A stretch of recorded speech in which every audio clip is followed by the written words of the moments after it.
Good evening, everyone. My name is Candace Davenport, and I'm a proud member of the Hilton Neighborhood Association. And on behalf of the board and its members, I'd like to say thank you so much for being here tonight. We will be discussing the Board of Education Candidates Forum. It is one of the things that we are very proud of in the Hilton Neighborhood Association to present. We have tonight, starting at the far end, Jeffrey Bennett from South Orange, Wayne Eastman from South Orange, Amy Heiger from Maplewood, Madhu Pai from Maplewood, Jennifer Payne Parrish from Maplewood, and Karen Swanson from South Orange. The meeting will proceed as follows. There will be 2 minutes of opening statements for each candidate. I would just make note, candidates, that you have a microphone to be shared between 2 people. So if you could speak directly into the microphone, that would be most helpful. You will have 1.5 minutes for responding to 4 prepared questions, and then we will open it up to the Q&A from the audience for about approximately 7 questions, depending on the timing. Questions may be directed to each candidate or to only one candidate if you so choose. Finally, you'll have 2 minutes for closing statements by each candidate. We'll start with Jeff. The question from the Hilton Neighborhood Association is the opening statement. Oh, the opening statement, sorry. I'm so eager. Tell me what you think. Okay, go ahead, Jeff. Hello, everyone. Thank you for coming. I'm thrilled to be here. My name is Jeffrey Bennett, and I'm here for the same reasons many people are here, and that's a passion for education. And I believe in making public education in South Orange and Maplewood the best it possibly can be. I'm a little bit younger than most of the other candidates here, so I might remember my own school a little bit. And about 15 years ago, actually, I was a high schooler myself, and I decided to become an educator myself. I pursued that course through college, where I tutored and mentored all 4 years on the south side of Chicago. I worked with some great kids, and actually I saw a lot of kids actually really improve very, very much in their writing, math skills, and their knowledge of the city of Chicago and the world. After college, I attended education school at Montclair State, where I got a lot of different perspectives on education before finally becoming a high school teacher myself.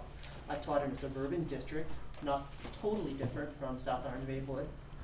I had a grueling schedule of sociology, American history, world history, and global issues, which is a lot for a first-year teacher to have.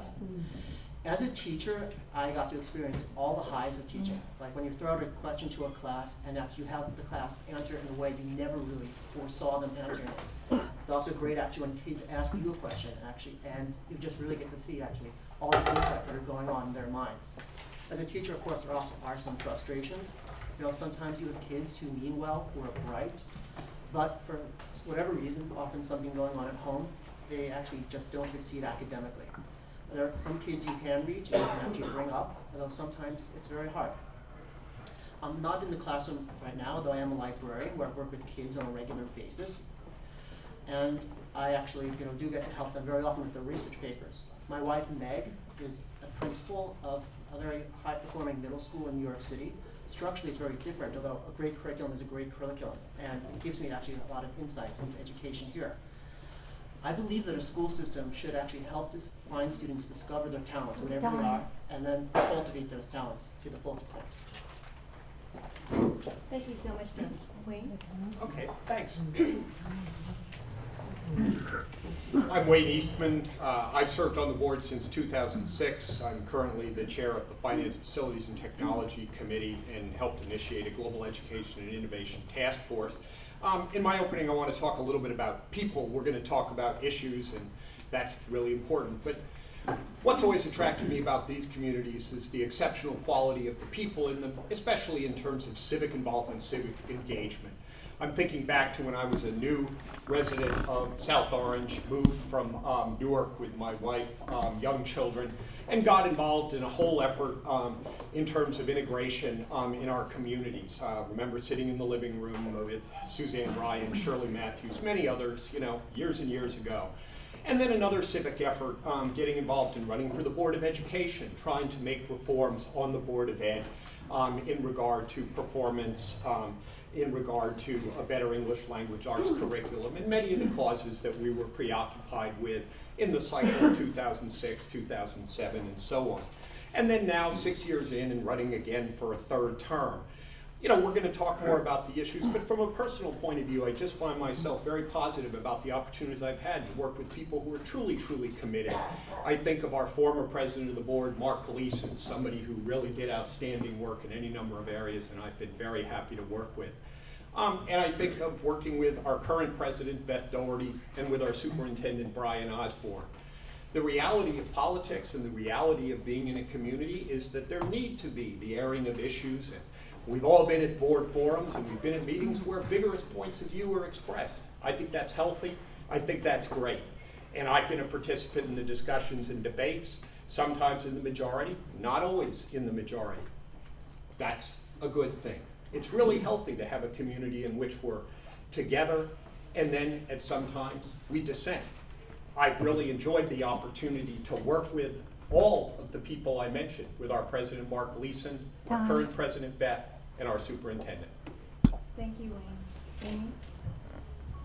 Amy? I can't believe how nervous I am. This is very settling for me. All right, don't start You're not talking the about only me. Well, thank you all for inviting me here to your neighborhood to discuss these really important issues.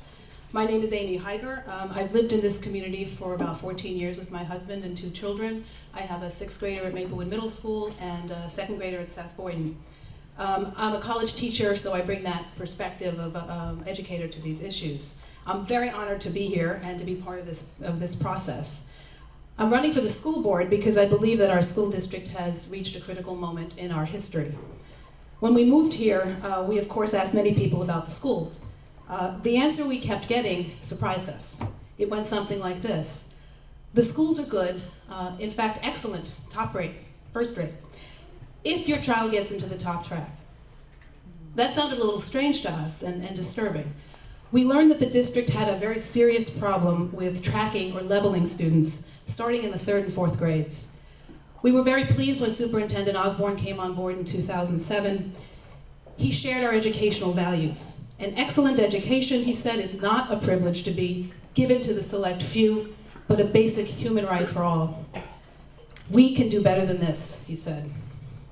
Over the past 5 years, the district has done better, a lot better. We've undertaken a thoughtful, reasonable, and multifaceted reform program aimed at giving every child access to the best possible education. There's nothing radical about these changes. In fact, they bring us into line with other top-performing schools in school districts in our region. There are voices in this community that would like to turn back the clock. I'm running for the board because I want to move the district forward. It's really important that we implement these reforms well and that we get it right. I think that it takes people actually committed to the reforms to do that. As someone who has enthusiastically supported the changes, I would like to be part of a school board that leads the way. Thanks so much. Thank you, Amy. Madhu? Hi, I'm Madhu Pai. I want to thank you for having me here tonight. I live in Maplewood with my husband Nick and my 2 children, Priya, who's a 2nd grader at Marshall School, and Rohan, who's going to be an incoming kindergartner at Marshall this fall. Unlike anyone else in these 2 towns, we moved here from Park Slope, Brooklyn in 2006, and we are just so proud to call this community our home.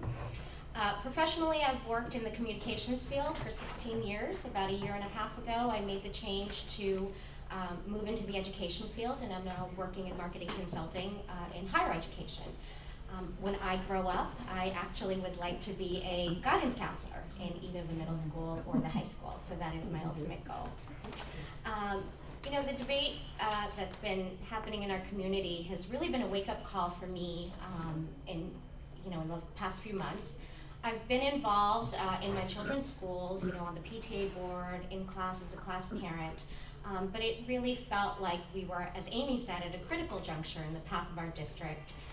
The decisions that we're making today not only impact our children, but our towns for years to come, and I felt this was really the right time for me to get more actively involved and more broadly involved, and that's why I'm running for the school board. My passion for education was born much before my own children. I grew up in a household where we were really taught to value education and opportunities as a gift. My father grew up in India in poverty, and through a strong education and a lot of great opportunities, made a life for himself here. And so as a mother with children, young children in the district, I'm inheriting this school district, and I'm looking forward to making it great for all of our children. Thank you. Thank you very much, Madhu. Oh, Jennifer? so I'm going to cross out the point where we're at a critical point. I think we'll all agree with that. I have been in this community for 14 years. I have 2 children, one going to the high school, the other going to the middle school. And it's been a fantastic, fantastic experience for them. And I think that it should be a fantastic experience for every child in this district. I'm running not really because of what I want. I'm running more because of what I can give. I agree, we're at a critical point in this district, and it really is about excellent schools. And that's always been my mission. What does an excellent school look like? So let's take out the issue of race, let's take out the issue of gender. What do excellent schools look like? That's where I believe we have to go. So when I ran for the school board 6 years ago, I wanted to make things better. And I think I did. I was part of choosing top leadership at the district level, one who could carry out the mission of the board. I also championed greater parental notification so that parents can get more involved in their kids' academic lives. So now you have student progress reports on a more timely basis. There's greater use of Power School, etc. Top, level up programs at the high school, effective and meaningful teacher evaluation, and then lastly, these 2 proposals that have really kind of pulled us apart as a community. But I believe that the proposals are really about what do excellent schools look like for every child, everywhere, and in Maplewood, South Orange. So I decided I was not going to stand aside and say we almost had a district where all kids were prepared for college and all kids had the opportunity to excel. Instead, I was going to stand up and say, come on, we can do this as a community. Let's create fantastic schools for a legacy for our children. Thank you. Thank you very much, Jennifer. And lastly, Karen?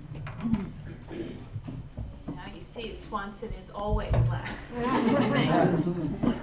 Thank you to Hilton and thank you to all of you for coming out.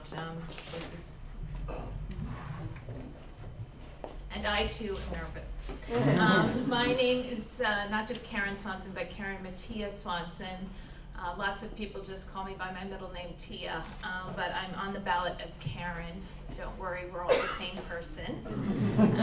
I'm running for the school board first because I'm a mom. I have 4 children. They're all in schools in this district, 2 at the middle school in South Orange and 2 at Seth Boyden. Second, like others here, I grew up in a family that believed in education and all of the opportunities it provides us. My grandmother, my 2 great aunts were teachers. My mother also taught. My father was a lawyer, but prided himself on turning any hike into a quiz about what tree we were seeing, what bird we were hearing. So it's always been. I became a reporter, and I covered hundreds of school board meetings as a reporter, and I learned a great deal about education, about competence, budgeting, policy, about educational fads going in and out of style, about how tough it is to pay for education that our children deserve and need. And I also gained an appreciation for how important our public schools are. I really do believe that education is the most important thing we give our children, and that good public schools are imperative for the success of our kids, our communities, and our republic.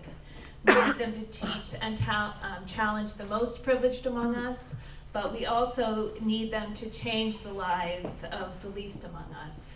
I'm sure that there are many of you in the audience who have a family member whose life was changed by a good public school or a good teacher. And I'll get to more.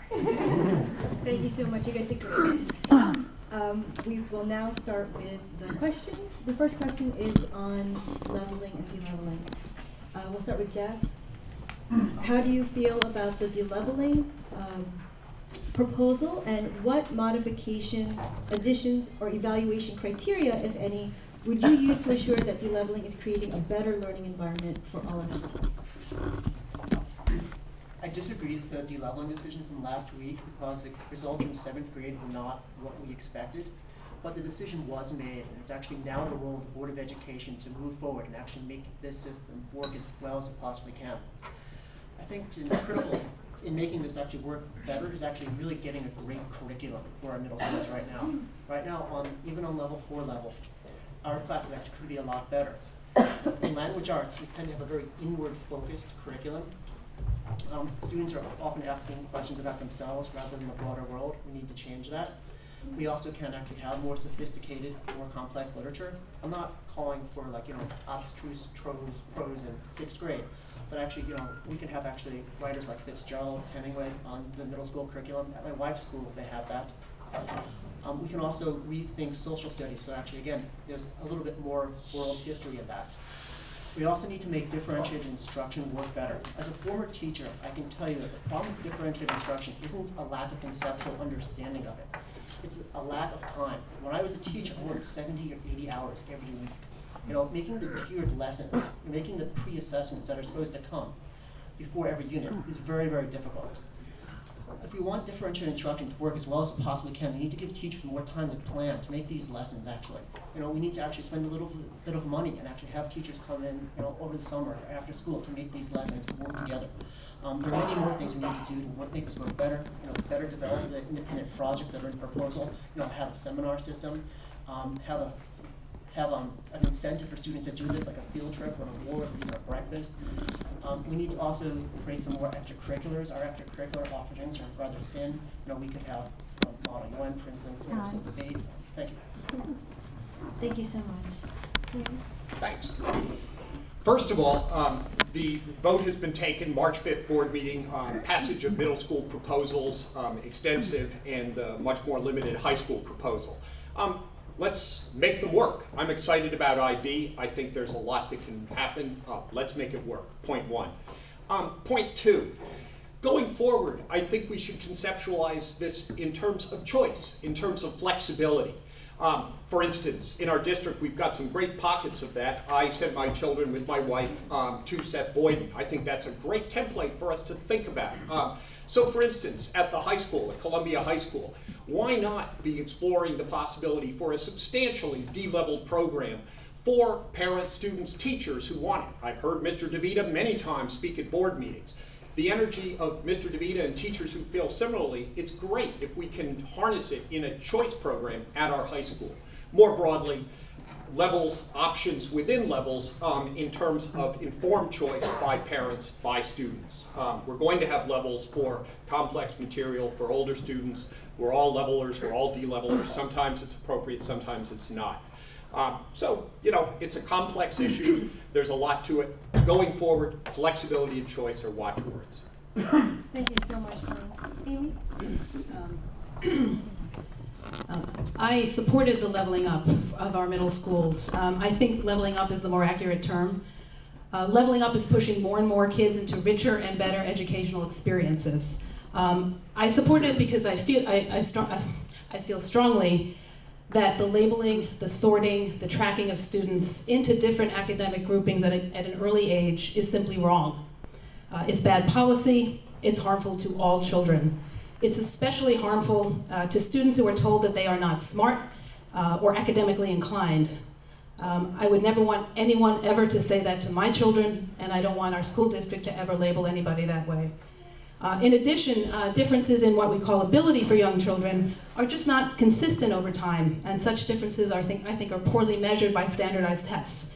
This is a very volatile time in a child's life, a very dynamic time in their development, and our schools should be fostering every child's development and not stunting it.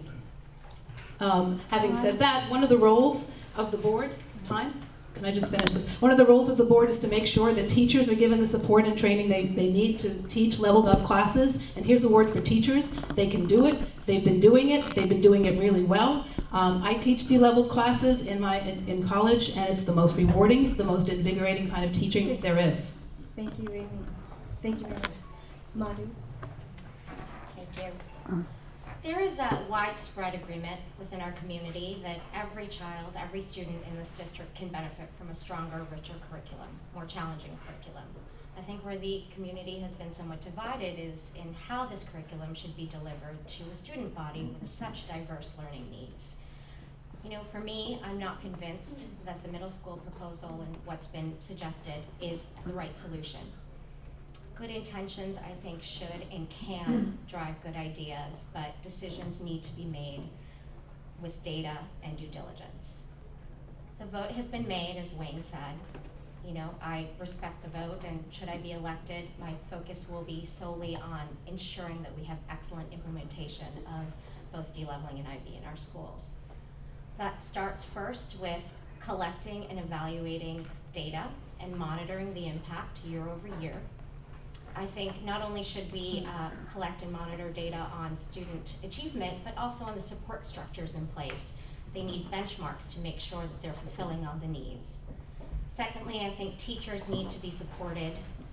They need, you know, professional development on classroom management, and they need the administration to support them on, you know, decisions about how to address behavioral issues.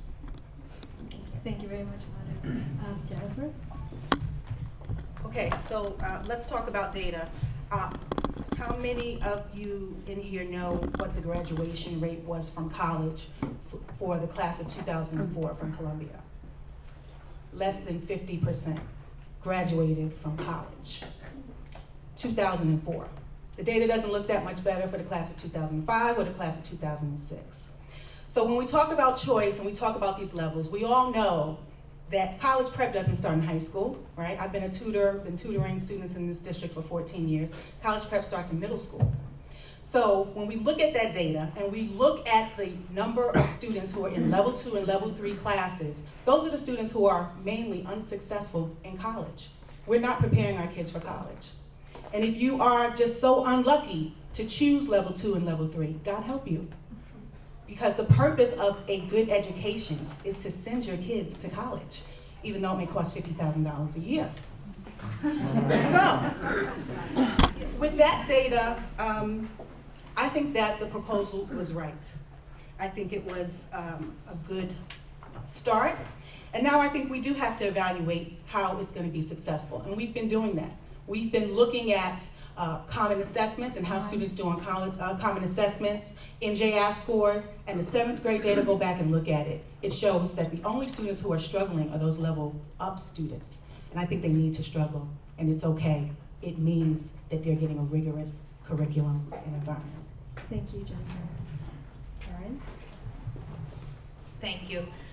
Yeah, I want to talk about data too, because I think that there's a misconception that this decision was made, which I fully support, by the way, without enough data, and I think that's just wrong. I mean, we have tons of data that shows 6th grade de-leveling is working very, very well. I think, and I will double check on this, that our 6th graders regularly outperform students in other similar districts. That's across all levels. Okay, so it's working at the 6th grade. The 7th grade data from last year is more complicated, but it is promising. Okay, my son is in 8th grade. He went through D-leveled 6th grade. He went through D-leveled 7th grade. He was challenged. He was happy. He was learning. Okay, I say that as a parent. My daughter is in D-leveled 6th grade. She's taking very, challenging classes. I've just brought one of her tests here, the Great Depression. Shall I read some and see how many we know? Okay, and as to world history in 8th grade, not getting enough, I also brought my son's study guide for unit test, Medieval Asia. Can we talk about the impact of Confucianism? And we should know the Confucian ideology. Time. Thank you. Thank you very much. Our next question is on programs and curriculum. We'll start with Wayne this time. And the question is this: how would you make the school system attractive to incoming potential residents and to Maplewood and South Orange families with preschool children? There's an addition to this. What programs or aspects of the curriculum would you like to infuse into our schools that would differentiate or enhance our school system as compared to nearby towns? Thanks a lot. This ties into something that I mentioned as a board activity of mine, and I always do have to acknowledge that you do it with other people. So with this Global Education and Innovation Task Force that I mentioned, that's with Mark Gleason, Bill Gaudelli, Beth Doherty, and also our superintendent. What was the focus of that? What was the idea when we got that going in 2011? The idea is to look at new ways of delivering content. How can we do it through competency-based learning? How can we do it through acceleration? How can we do it through online? How can we do it through enrichment programs? And yes, how can we infuse additional globally oriented content into our curriculum, into our materials? We've gone a long way in terms of thinking about that, in terms of working cooperatively as a team and deliberating. I think it has great potential to sort of look at models that have a better cost structure, we'll get to budget, than just doing things within the confines of the regular old-fashioned school day. So when we think about opportunities, yes, choices that are available, we can think about young children from the very beginning having the opportunity after school, let's say, to learn Mandarin and yes, get those intonations right. We can think about opportunities to really be working on busting the achievement gap where it makes a difference with young kids right at the beginning for struggling students. And for the broad range of students, the majority who are in the middle, we should be providing those kinds of opportunities too, right from the beginning. So it really is a whole mix of innovative programs, starting for the very young kids who are coming in our elementary schools. I think the package of this is really going to make our towns attractive. We are attractive already, and yes, we can really work on that. I've been active in these towns for 20 years in terms of trying to enhance interest in South Orange and Maplewood as communities of choice, and I want to continue doing it. Thank you very much. Amy? Yeah, I think our community and our school district are very attractive right now, and they're getting more attractive every day. Our arts, our theater, our music, our athletic programs are second to none. In terms of attracting people to the community, these programs are magnets. You simply can't do much better than we do. And if you've seen West Side Story at the high school, you know what I'm talking about, and if you haven't, go see it this weekend. I think the adoption of the IB program in middle schools will be incredibly appealing to potential residents, as well as to teachers who are looking at the district. Its focus on intercultural awareness and its global perspective, its impressive track record in middle school education, I think will really put our district on the map in terms of being an educational leader in this region. But I think our greatest selling point is what attracted many of us to this community in the first place, and that's its diversity. There are very few districts in the United States that are as economically or as racially integrated as ours is, less than 10%, in fact. Many people see this as a problem, posing insurmountable obstacles. I actually think our diversity is our greatest strength. I think we're on the right path to becoming a school district that is nationally known for providing equal educational opportunities for every child, not just for some. And I think that our diversity and the direction our district is taking is likely to attract the best teachers. And at the end of the day, it's really the quality of our teachers that are going to make our community attractive. Okay, thanks. Thank you very much, Amy. Madhu? I agree with Amy. I think our schools are quite good. You know, I've been the lucky beneficiary of a lot of the changes made at the elementary school level. The reason I know that the schools are so good is because I live here. To be truly enticing to those that are considering a district like Maplewood, we need to just simply offer a best-in-class education that serves the needs of all students in the district.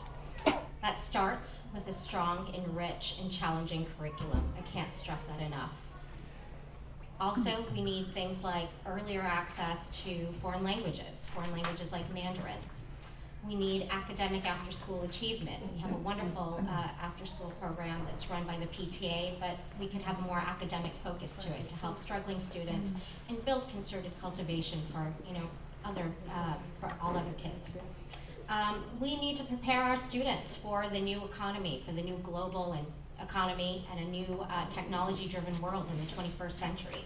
This starts with excellent implementation of IB in the middle school and also filling some curriculum gaps we have on, global studies, comp science, extracurriculars in the secondary schools. And most importantly, we need to insist that all of our students are reading proficiently and writing proficiently by 3rd grade. We've spent a lot of time talking about, de-leveling, but sending students to secondary schools who haven't mastered the basics makes this for nothing if, we haven't given them the foundation. Thank you very much, Madhu. Jennifer? So I also agree that our school districts are attractive. I actually just noticed the other day, when I was driving somewhere, the number of young families, and I'm no longer in that group, and as you so pointed out, Jeff, but I do think that, right, I do think that this community is attractive to parents of young children and parents or people who don't even have kids yet. They're excited about this district and this community. I think if there's one area of opportunity, so I don't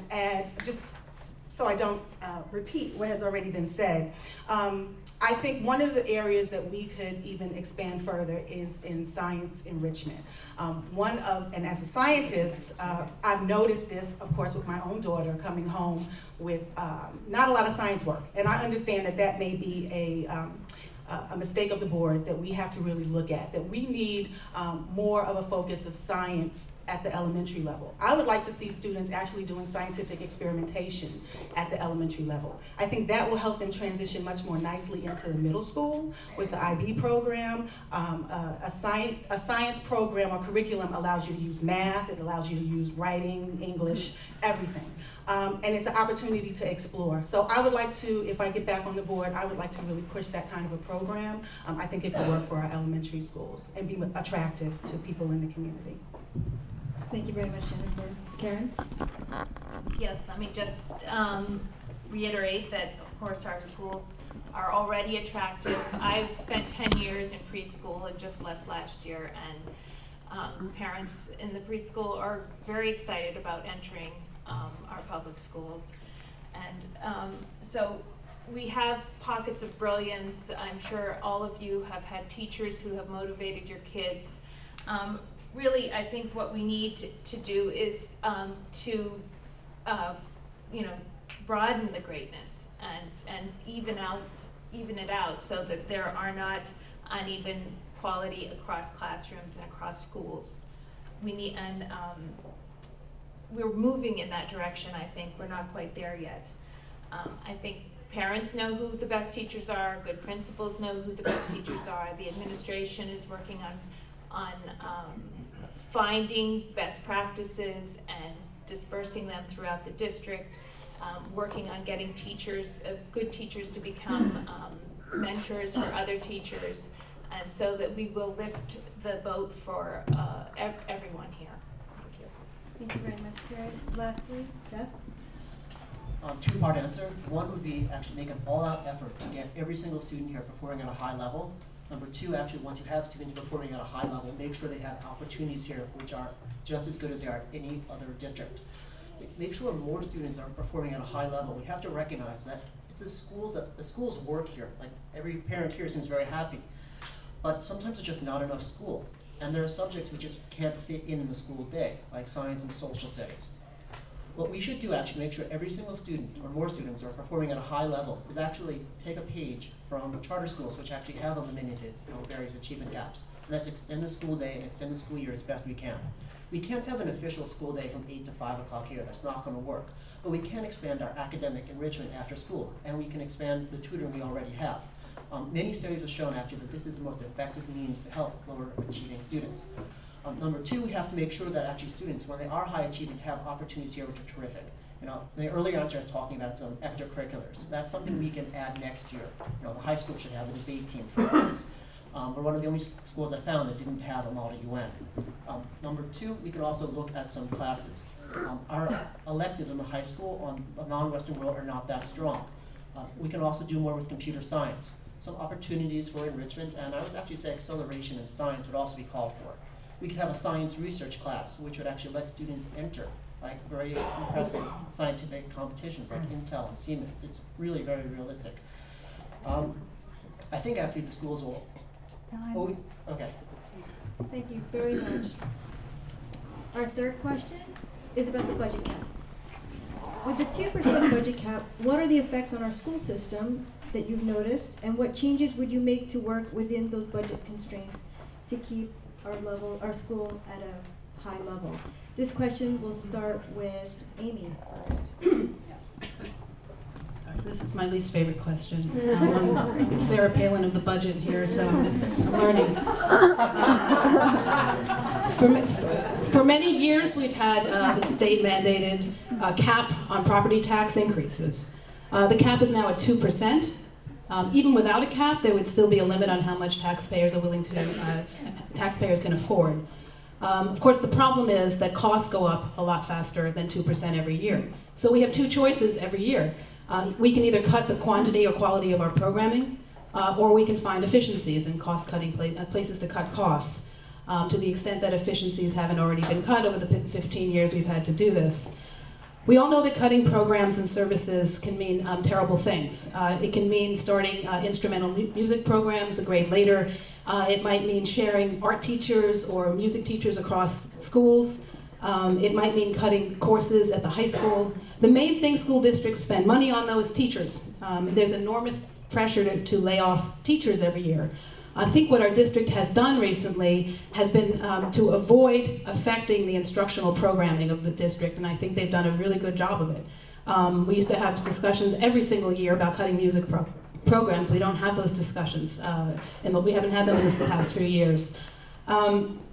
Here's the biggest challenge and the greatest opportunity. If we can be more effective in helping struggling students, we can cut I think it's $5 to $10 million a year on remediation and intervention programs. And again, I think the reforms we've passed are going a long way to doing that.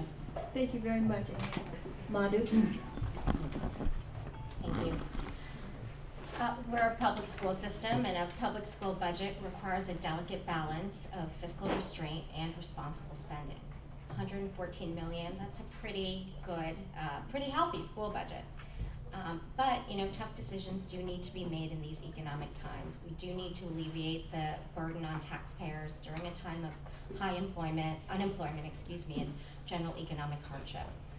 And this does mean sometimes that tough concessions do need to be made. I believe we need to continue the work that the district has already started in order to gain fiscal efficiencies through things like energy upgrades in our beautiful but old school buildings, contracting for more services in the wake of increasing health and benefit payments. This is a painful but necessary step. I also think we can be forward-thinking with the budgeting, you know, looking 3 to 5 years out and considering what programs we'd like to implement in the system, and then thinking about how we might contract and expand our fund balance to accommodate for those. Of course, under the state requirements is also something that I think we should be considering. And then just looking at things like, you know, bringing more special ed services within the district is something I personally would like to do more of. This would help with our hefty transportation line item on the budget.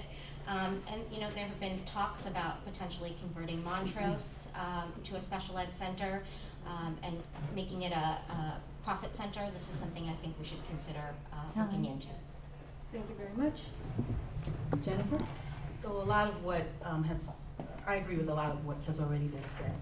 I think if there's any additional area of opportunity, it probably is in partnering with our state legislators to really change policy. There is transportation in lieu of, some money goes out in that. Special education costs, we really need to you know, figure out how we can provide good services within the district, and how we can, I think, partner with our community because let's be honest, the budget is going to become much more of an issue when elections are moved to November, right? Because then that pulls out the Board of School estimate, and the board really makes the decision on what happens with the budget. So we have to have much more of a communication as a community. I think there's also some opportunity in some smaller items like professional services and contract services. One of the things that I noticed being in the public sector is that when it comes to identifying and setting certain costs, most of the time in the private sector, excuse me, whether it be a pharmaceutical company, etc., they set those costs and they tell the vendors, this is how much we're going to pay. I think we could do that as a district. It will reduce some costs. We have a lot of vendors that we partner with, and we need to, instead of asking them how much is this going to cost, say, this is how much we're willing to pay. Thank you, Jennifer. Karen? Thank you again.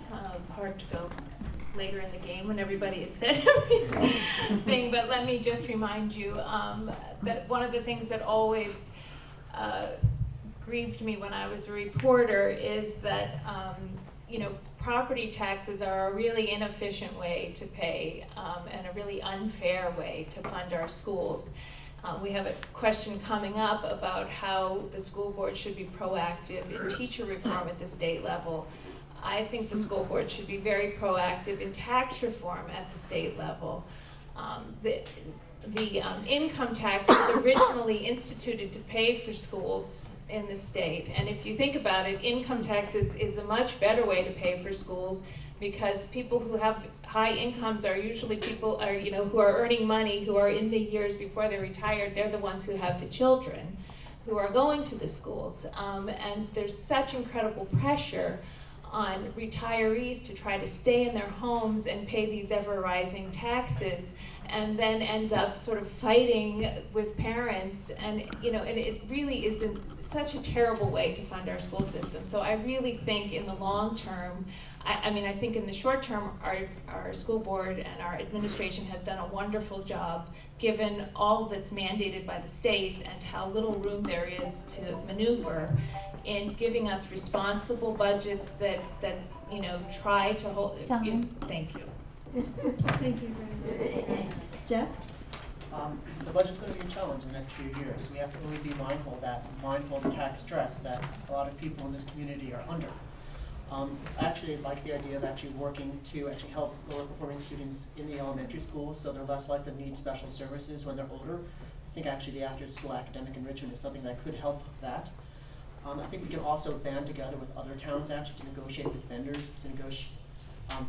We can also share services. One reason New Jersey has such enormously high property taxes is because we have so many different local governments out there. We can also look at using the Montrose facility more efficiently. Perhaps making that a specialized facility which could be shared with other districts. We can also look, of course, to bring some special ed students into our regular schools. It's better for them because actually it would be more inclusive. If we could bring just 5 students who are emotionally disturbed back into the South Orange Maplewood schools, that would be $200,000 a year. And just think of actually all the academic benefit we could do with that. The budget cap itself is actually a soft cap. There are a lot of exceptions to that. I am, on the side of actually, keeping the tax increases below 2%. We can also look, and also for saving, we can also look actually to do some things with technology. If we have some very small enrollment classes, we can actually offer them online. Again, that will be shared with another district. Thank you very much, Jeff. Wayne? Thank you. This is an issue that is sort of the dollars and cents side, but also close to my heart, because as I mentioned, yes, I serve as the chair of the Finance, Facilities, and Technology Committee. It's a big portfolio. As Madhu correctly mentioned, $114 million budget for our 6,700 students. I believe we're doing fundamentally a sound job at managing the money. Again, it really does come back to people. From 2007 on, when Mark Gleason became president and I tried as Finance Committee chair to sort of carry on in that tradition, we've worked hard on transparent budgeting. This has been with the strong work of our superintendent, Dr. Osborne, and also of our business administrator, Cheryl Schneider. It's really working together in that regard that we've achieved progress. If you look at the numbers, you'll see much higher rates of increase year over year in taxes that have given way in recent years to a much lower rate of increase in the past couple of years. So we really are working hard on this. To give an example from this year, when we had our budget discussions, we worked as a board in advance. A real aspect of progress on this has been that we're not doing it at the last minute. We're setting district goals. This year we did hold ourselves to 2%. And there was a very thoughtful debate. in which there was a split vote. We decided to forego about $1.5 million extra that we could have used under the law. I believe we were correct to do that. Taxpayers are that stressed. It was, I should note, a close vote. I'm going to stand on the fiscal responsibility side as I have as finance chair. Thank you very much. Our fourth question is on the issue of charter schools. What is your opinion of charter schools? Do you think that the residents of a town should have the right to vote on whether charter schools should be allowed to open in their school district? And this fourth question will start with... It's very fitting. I believe that charter schools do serve a valuable purpose in communities where the public schools are overwhelmingly under-delivering for students. My husband and I actually have worked with the Knowledge is Power charter schools in the Bronx at a time when the schools in the public schools in the Bronx were basically failing children.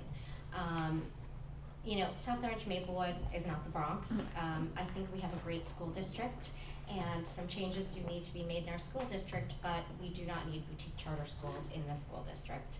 I think there are important lessons that we can glean from how charter schools operate that could be creatively applied to our own school district.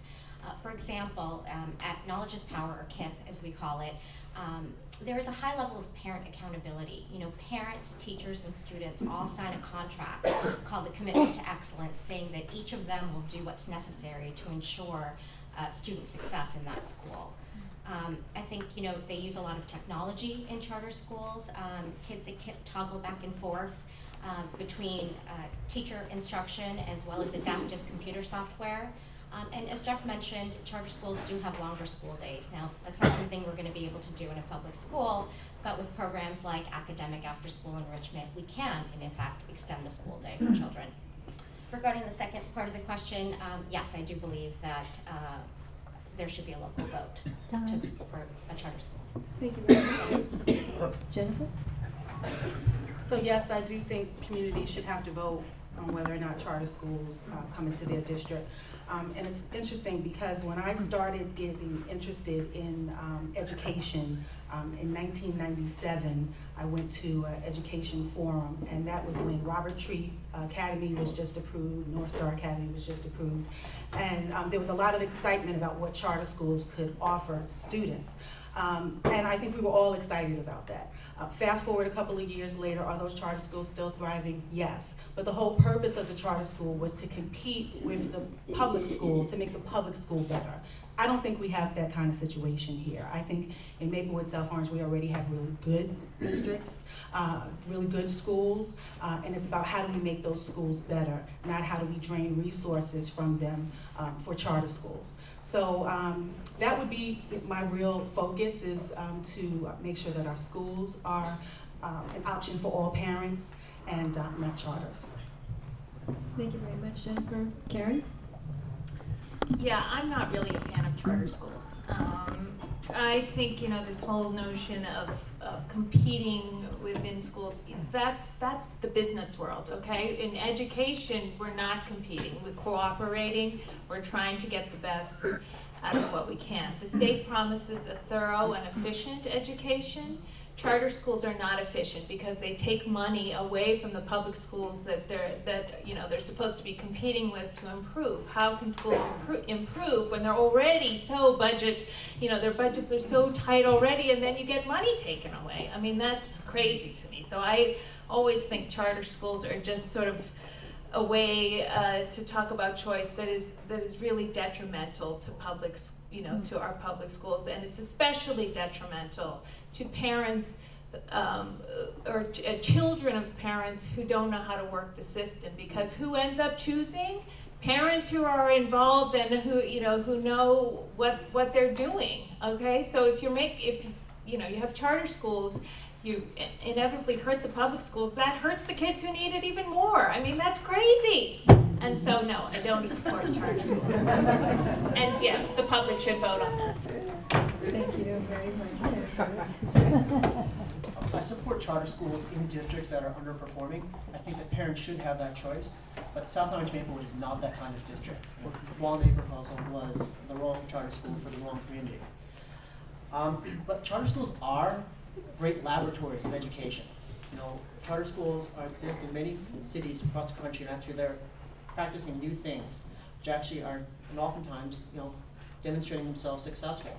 You know, where charter schools work, I think actually we should actually see what it is about them that works, and we should actually do our best to offer it here. We want every student to succeed. And, you know, if an idea originates with charter schools, I'm all in favor of adopting it. I also think that actually choice within a system, within a regular public school system, is actually very interesting. You know, I think it's great that we have the Seth Boyden demonstration school. You know, if a child is not thriving as much as they should in a regular school, a child can go to Seth Boyden. I think that's wonderful. I think it's very cool what Montclair does, actually, where students and parents there can choose actually what kind of school they want. We're not going to be able to set up a system like Montclair has here, but we can actually work to offer more choices within our schools. I think that could be that could be applied at the middle school level and the high school level. I would favor actually, you know, legislation requiring a vote for a charter school in any suburban community that has high achieving schools. Thank you very much. Thank you. Wayne? Sure, I may violate all principles of debate presentation by not taking up my full 2 minutes on this one. You know, because I think it's sort of quick. Yes, in South Orange and Maplewood, we should be able to vote on charters. Yes, charters can have very significant educational value as laboratories for experimentation in districts that are underperforming. When you look at the role of Robert Treat, North Star, and others in our near neighbor to the east, Newark, I think we see that. And yes, it is very important to think about options within the traditional public school system. Yes, let's provide options. No, Mandarin immersion is not a feasible thing within the South Orange Maplewood schools. Are choice options available that can serve needs and can blunt any demands that might exist for boutique charter schools. So when we think about this in a constructive, in a way that's sort of win-win rather than, you know, worrying about issues that are really beyond our own district, we can move forward on the issues that we do have to deal with in South Orange Maplewood. Thank you. Lastly, Amy? As a national issue, I'm agnostic on charter schools. I think as we've described here, the motivation for charter schools was really to make public schools better, to show how teachers with professional autonomy can do things and innovate in ways that could help the public schools. It all sounds good in theory. In practice, it hasn't worked out always that well. A lot of charter schools are finding they're facing the same problems as public schools. With regard to the politics of the issue, I agree with Tia. I think it really diverts our attention from where it should be in our national debate about education, and that is how to improve the quality of our public schools. With focusing on charters, we sometimes lose track of that. In terms of the local politics, I absolutely believe that local districts should have the right to vote on whether they want a charter school in their district.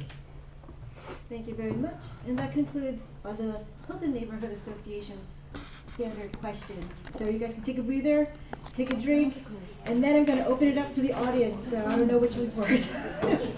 But we will open it up to the Q&A, and what you will do is come up, or you can speak, and if you need a microphone, just raise your hand. We ask that you do not ask duplicate questions. We ask you to please ask a question and not to make a statement. And each candidate will respond with 2 minutes on the floor.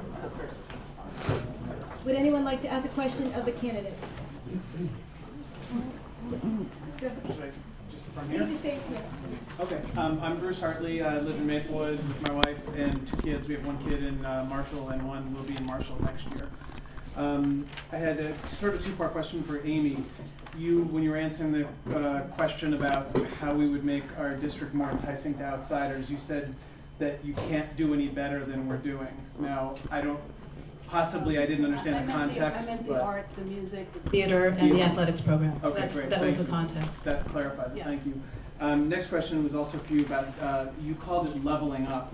Now, my understanding of levels is that you've got learners at different levels, obviously. how do you say you're going to level it up? How do you address the fact that there are learners at both sides of the spectrum? If you level too high, you're going to leave kids who can't perform at that level in trouble. And if you level too low, you're obviously going to leave higher potential performers at a loss and not reaching their potential. So how do you address that? I don't think you level low. You level up, and you give everybody the same curriculum. You give everybody the same expectations and goals. If you expect things from children, they reach those expectations. Children know what's expected of them, even high achievers. You know, if you tell them that you're smart and this is who you are, that's what they'll be. But if you tell them that that smart is something that you can keep practicing and keep learning and keep striving for, actually even the high achievers do better. Right? They take risks. They try to strive for more. So leveling up is bringing everybody up to a place where every child in the district is going to be prepared for college, which we haven't been doing. When you start leveling, you start leveling down, and that I think is wrong. Thank you. Next question. Shall I stand? Yes, please. Hi, I'm John Davenport, relation, all for the sake of disclosure. So my question follows right on from the last one, because giving everyone exactly the same doesn't sound like differentiated instruction. So I want to ask about differentiated instruction, since I think so much is now riding on this, and I'll direct this to anyone who wants to address it, but I think it is especially relevant for those candidates who have directly defended the reforms just made in 8th and 9th grade. So the question is, how in fact is differentiated instruction supposed to work within the classroom? What are the nuts and bolts? How would you actually make this work? To what extent would the teacher address all the class at once? To what extent would they rely on group work? To what extent would they work with kids individually? And I might pose it this way. Think about if you're teaching an 8th grade language arts class and you've got one student reading on a 10th grade level. We're going to let them Okay. answer. Well, you see that if you've got students reading at different levels. Thank you very much. So differentiated instruction. Yeah. Can I just take a stab at that? First of all, I think it's important to remember that we already do differentiated instruction K through 6, right? That in our elementary schools, kids are not reading all at the same level. There are reading groups within that teach, right? Okay. Yep. As I understand it, and as you probably know, there are class books that the entire class reads. There are also units that are about different theses, like a unit on courage or bravery or something, where kids actually read different texts, but then come and discuss the theme together. So, so that some kids are reading more difficult texts, some less difficult, depending on what their reading level is. My son is in 8th grade, as I said. He just had a language arts assignment to write about books that had been banned at one point or another in their lives. He was given the entire class. This is a level class, but obviously it's differentiated. They're given the entire list of 100 books that had been banned at one point, and they were allowed to choose any book that they wanted to. So that was sort of a self-choice, if we want to call it that. So I think that good teachers differentiate all the time. Andrea Van Harden made this point at the board meeting that not even all kids in quote-unquote level 4 learn the same way, and so the teachers are differentiating all the time in the way that they present material. Okay, so thank you. Thank you. Anyone else, other candidates would like to answer that question on differentiated instruction? Can I it's differentiated instruction is, when I was reading about it, and I had heard this fancy term, I was reading about what it was. You decenter a classroom, you have structured role plays, you do debates, you have small groups, you change those groups around, you walk through the classroom and make sure that everybody's engaged and the material is something that they're absorbing, and if not, you try to change what you're doing. This is just good teaching. And if you think that that leveling up is bringing a new kind of teaching to the schools, then I think we haven't had good teaching, because differentiated teaching is good teaching. And you know, if leveled classrooms aren't using differentiated instruction, then we're not getting good teaching with leveled classrooms. That's. Thank you. Jeff? I'll pass. Okay. I'd like, my name's Julia Birch, I'm a Maplewood resident. I'd like to ask Wayne and Jennifer a question as current board members. And this gets to choice. For as long as I've lived here, over a dozen years, there's been various versions of contracting up, which give parents a choice and allow parents to advocate to put their child at a higher level. But I've heard from dozens of people over that span of time that they have tried to level their children up. They have tried to contract their child up and choose a higher level of challenge, and they have been told repeatedly that that's just not possible for any number of reasons. And I would like to hear what you two have to say about that, since you've been on the board. Sure. It's okay, I can go first unless you want. Okay, yeah, real quick, assent to the point of your question, Julia. In other words, one of the things that animates me behind the idea that as we move forward, especially in thinking about Columbia High School, we do want to sort of make a flexibility-oriented approach work. There's old stuff, you know, associated with certain previous eras. You know, much of it has actually been stripped from board policy. And I think we need to look at areas, you know, that have examples that have made sort of more flexibly oriented, pushing up type systems work.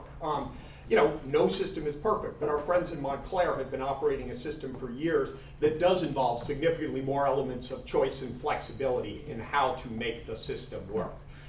So yeah, I wouldn't be talking about this stuff if I thought we already had it all right now. So, you know, there is very significant room in terms of saying, look, how can we open things up in a way that within the classes, and there are going to be plenty of them, that are leveled, that people can be informed of what the requirements are, of what the options are, and of having strong standards that are in place and consulting to deal with inappropriately high or low level choices if it turns out that that's the case. It's a lot of work, but yeah, we should be doing it. Thank you. Jennifer? Well, I guess it turns out that that is the case, because we have levels that are not working for students, and I've already talked about why, and the data is there.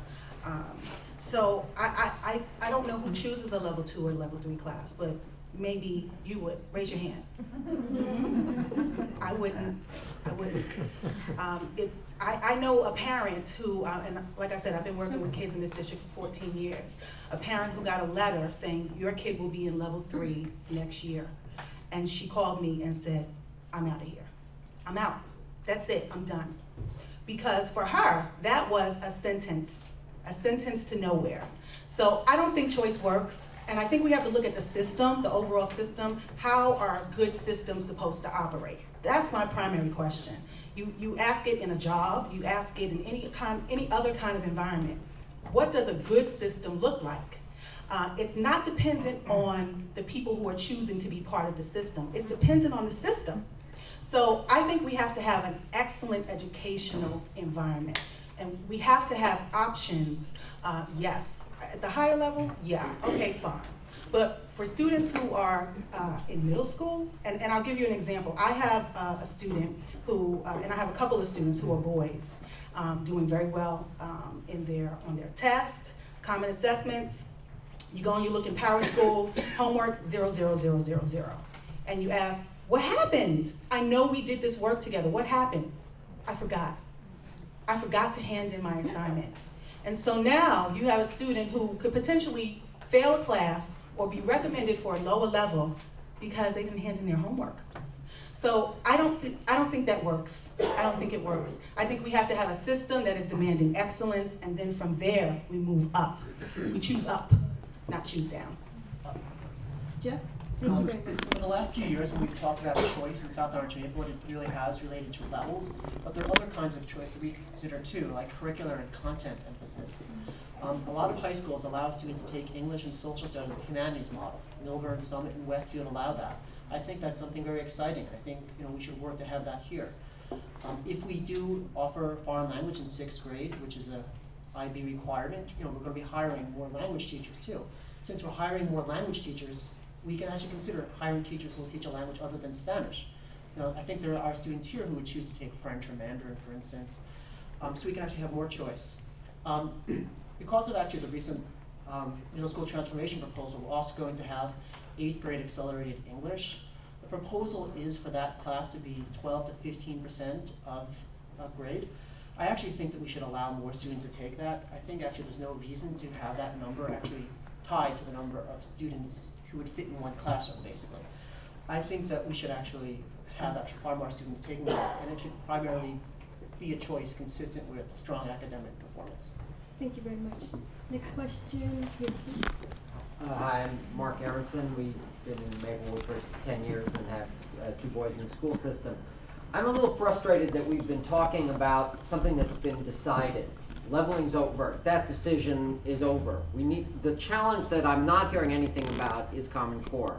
And the question I would like to put in front of all of you is, what will you do if you are on the board to make sure we're in compliance with Common Core, and in particular with our social studies curriculum in the elementary grades, where we are making a textbook adoption with a curriculum that is entirely opaque, has not been discussed, has not been vetted, has not been shared, so there's a line item in the budget. So I'm challenging all of you, if you're on the board, what will you do to make sure that curriculum that our dollars are going for new textbooks for is in compliance with Common Core and is taking us where we need to go, rather than thrashing out what's been settled and gone?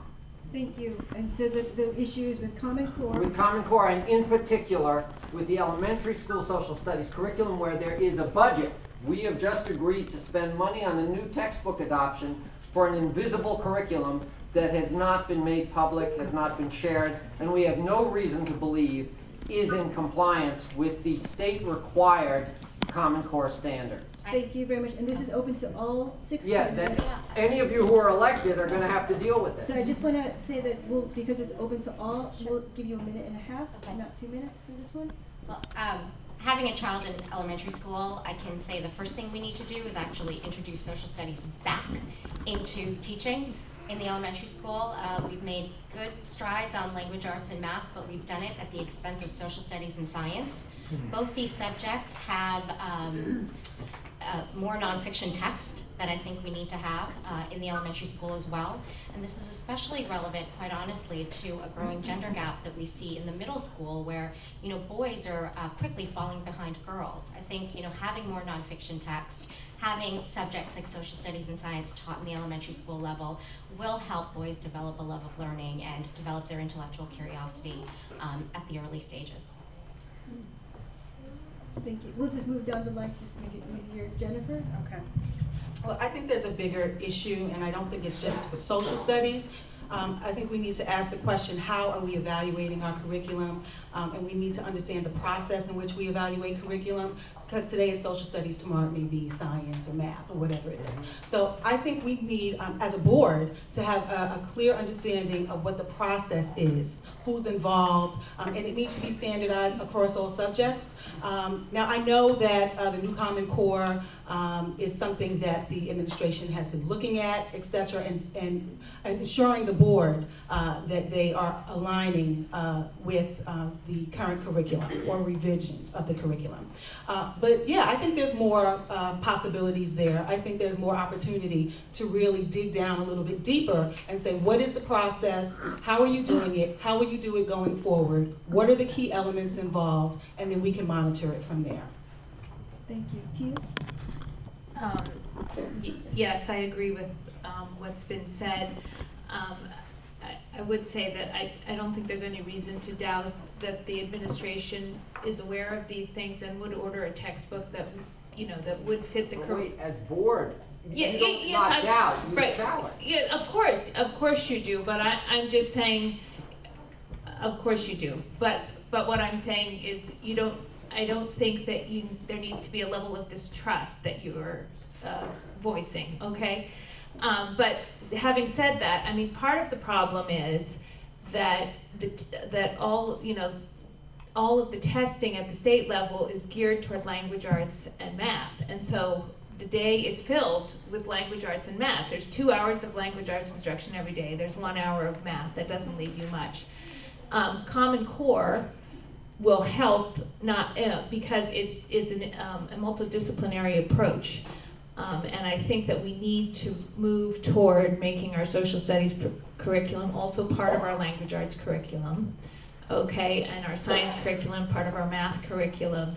And so that as we can meld those subjects together, then there's more time for content as well in all of our elementary school curriculum. And I would work toward that. I would also work toward moving outside the walls of the school and getting kids on, into experiences that will help them understand history and that it was lived here. Okay. Thank you. Jeff? I care about social studies immensely. I was a social studies teacher. I was a history major. I'm very, very happy about the Common Core. I think it's actually going to be one of the greatest developments in this generation of American education. I'm very excited actually about the recent results. It came from New York City's reading program, where actually kids who had actually reading with a lot of non-focus actually outscored kids who had a more traditional, I'll call it, language arts curriculum. I disagree with the decision made last fall to cut half an hour per day from science and social studies. American schools in general do not study nearly enough science and social studies, and I think it's actually a major problem we have. I think it actually is a contributor to the gender achievement gap. I think boys are much more fact-based, and not studying science and social studies doesn't mean, means actually they have a disadvantage there. As for actually the common implementation of the Common Core, what I'd like to see is fiction and nonfiction actually really complementing each other. So if the students are reading about historical fiction set in the 1920s, whatever, they would actually read complementary history, poetry, art from the time period, even the upper grades, literary criticism, and journalism from the time period as well. I agree actually with Tia. Field trips are great actually. We have a lot of history in our part of New Jersey. And we have New York and Philadelphia nearby too. Actually, that's something we should work to do too. It's a great experience for kids, and it's something kids love. I think actually this is going to be one of the board's focuses in the next 2 years, 3 years, along with probably 3 to 5 years with IB implementation. Like, it's immensely important actually.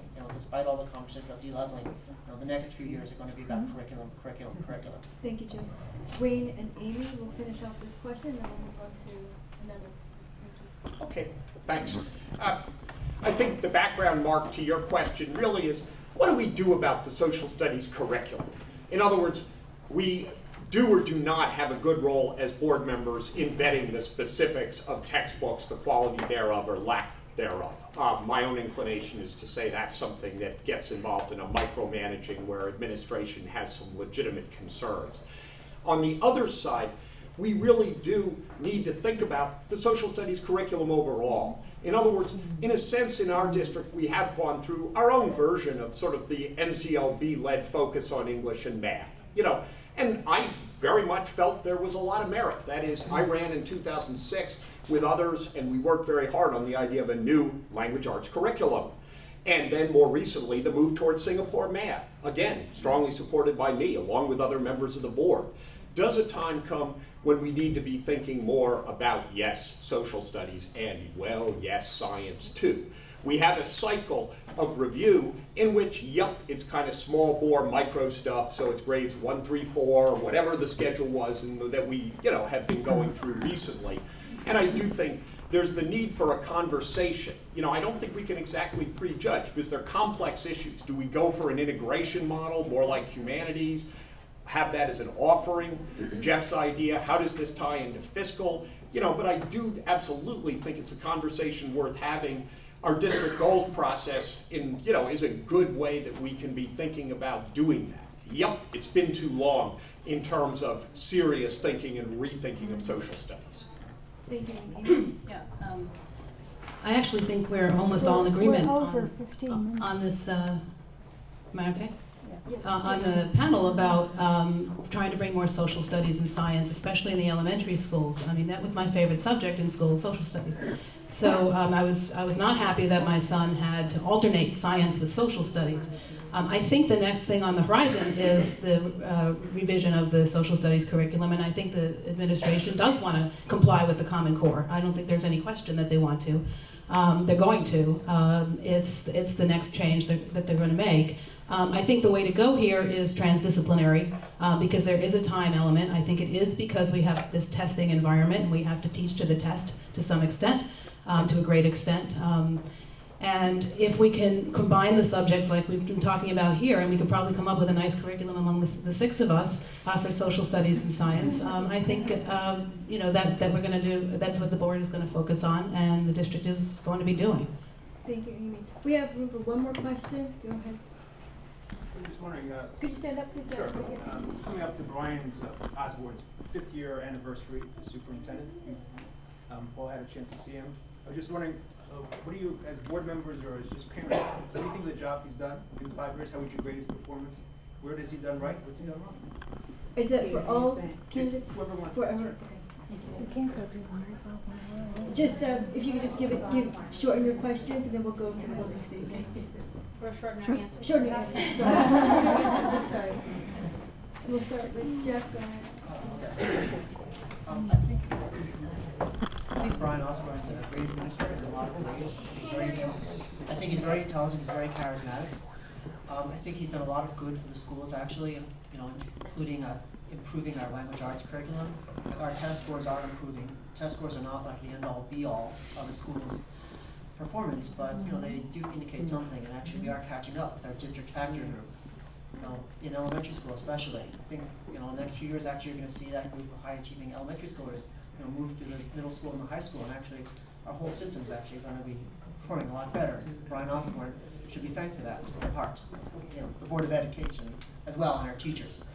You know, there are some things that people in the community disagree with Brian Osborne on, and I disagree with Brian Osborne on, but it's really not Brian Osborne. You know, Brian Osborne is, you know, following these policies because actually he has a board majority on his side.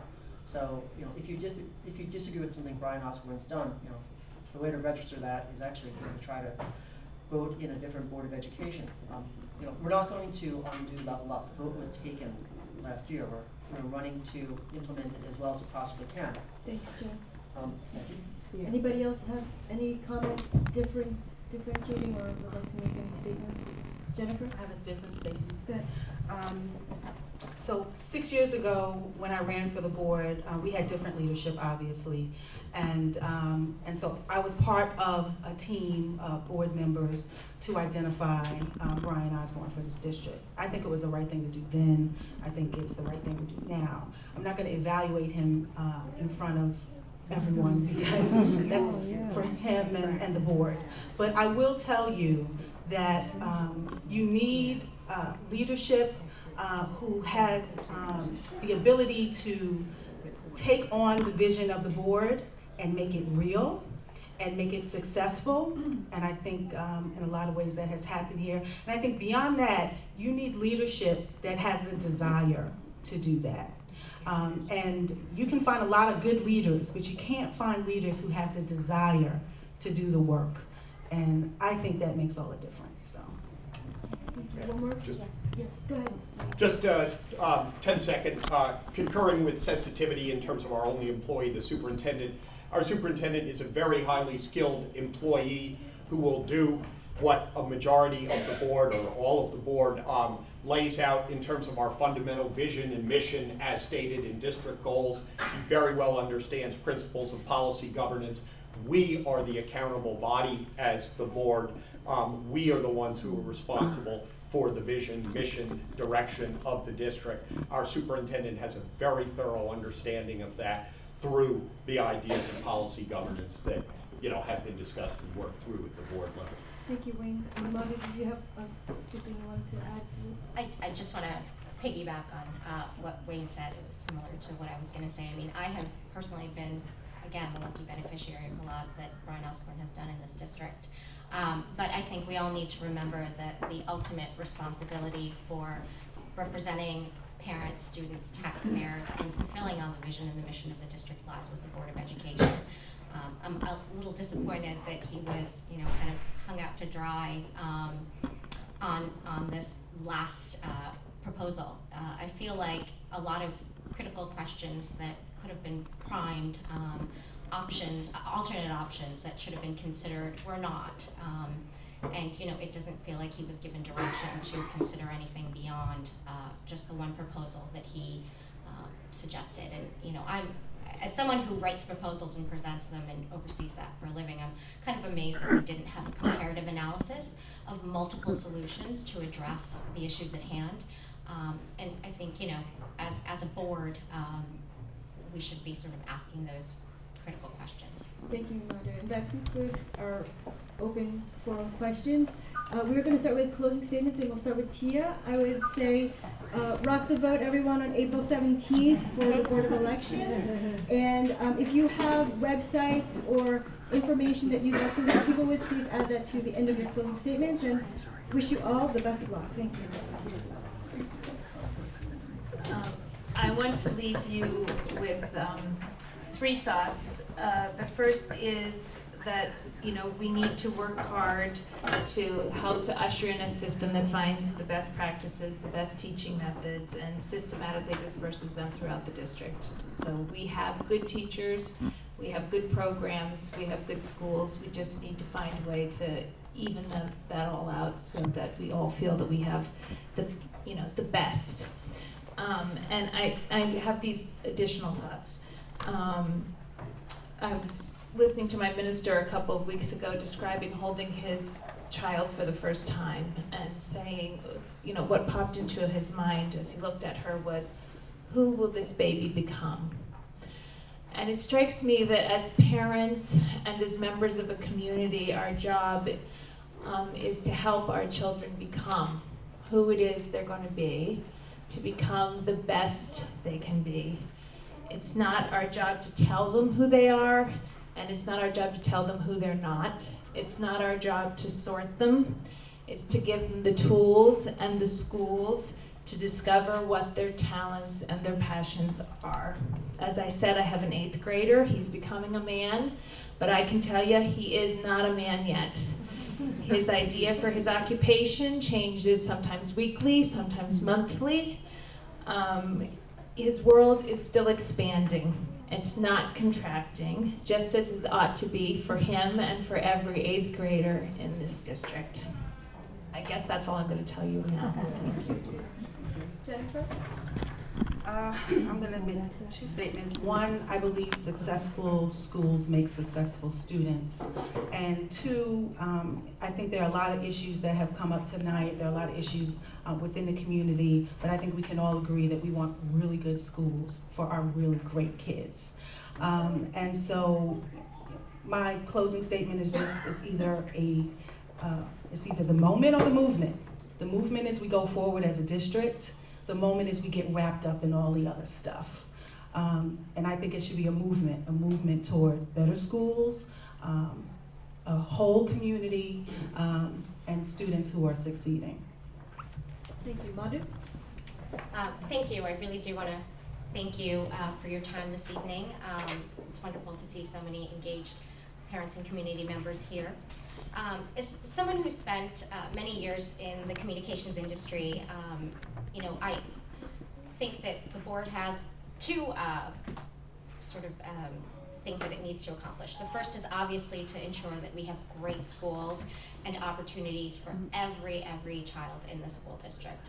And the second is to make sure that we are serving our clients, the students, the parents, the taxpayers. And you know, I believe selling a good idea requires a very well thought out engagement strategy. And you know, I think a lot of people are scared about these changes that have been proposed because there's so many unanswered questions about the mechanics of deleveling that haven't really been answered.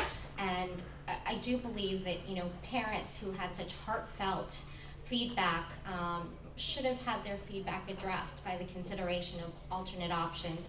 And maybe those alternate options, you know, would have made us see why deleveling is better than other options. I also believe that we need to hear more from parents and give them more than, you know, 2 minutes to speak. I mean, we believe in having office hours. Wayne, Jeff, and I, if elected, we want parents to be able to engage with us. I'm really passionate about serving students, parents, the community at large, and you know, I do look forward, if elected, to working really hard to make these schools great and to make parents and taxpayers happy over the next 3 years. Thank you, Amy. Yeah, thank you to the Hilton Association for inviting us here. It's been really interesting talking about all these issues.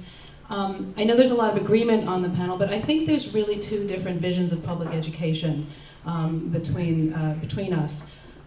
The choice in this campaign is really about two ideas. One is a more traditional view of what an education is and how learning takes place. It's based on a belief, I think, that children are born with certain aptitudes, and they're best served when we identify these aptitudes and group children according to those aptitudes. Some kids are just better at school than others.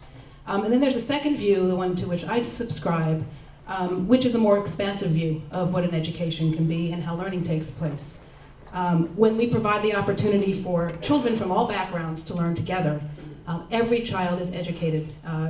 Every child is educated better. Children's brains are malleable, and those of us with children know this. What some people call ability, it really has a lot to do with motivation and self-image, which is shaped by a child's experience in school every single day. Every child has the potential to be academically successful if we give the right structure, provide the right structure, and the right programming. Our district isn't perfect. No one claims that it is. But what I think this election ultimately boils down to is whether people think the district is on the right track. I think it's on the right track, and I ask for your vote on April 17th, and I thank you for coming tonight. Thank you, Wayne. Thank you. I started out by talking about people and how much as the issues are important, much as we've talked about them, it really does come down to the people that you work with. And I've mentioned any number of my colleagues and people I've worked with in these towns in years past.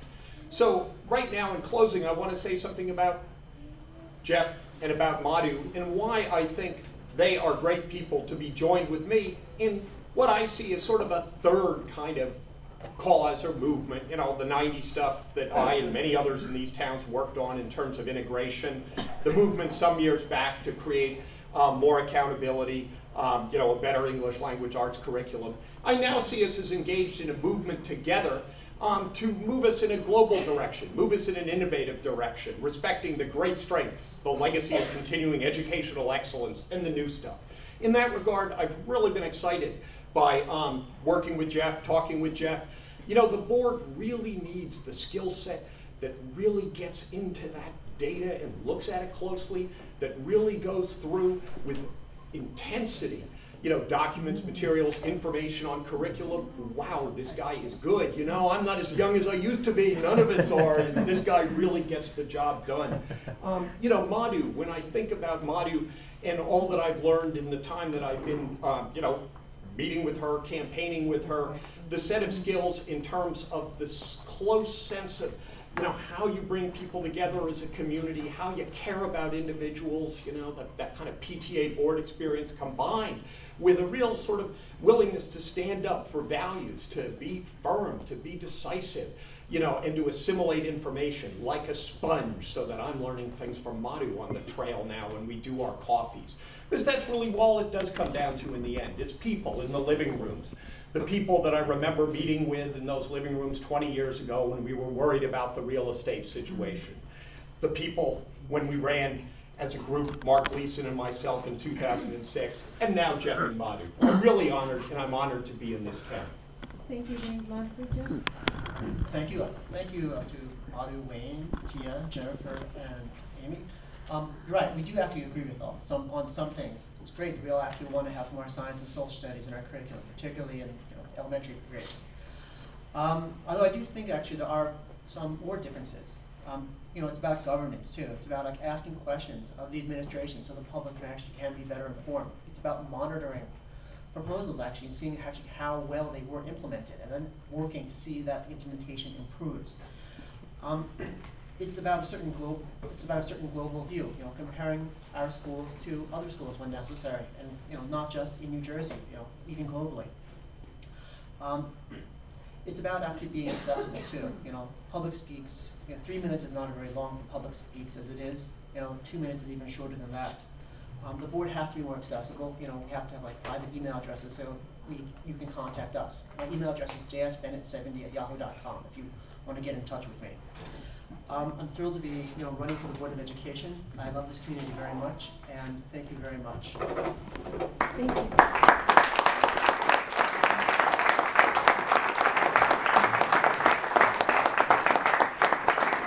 Can we do one shout out, because you said about publicity, and I'd be happy for everybody to say it. www.votesoma212.com, and anybody else's site, please let's hear them too. On Facebook too. Yeah.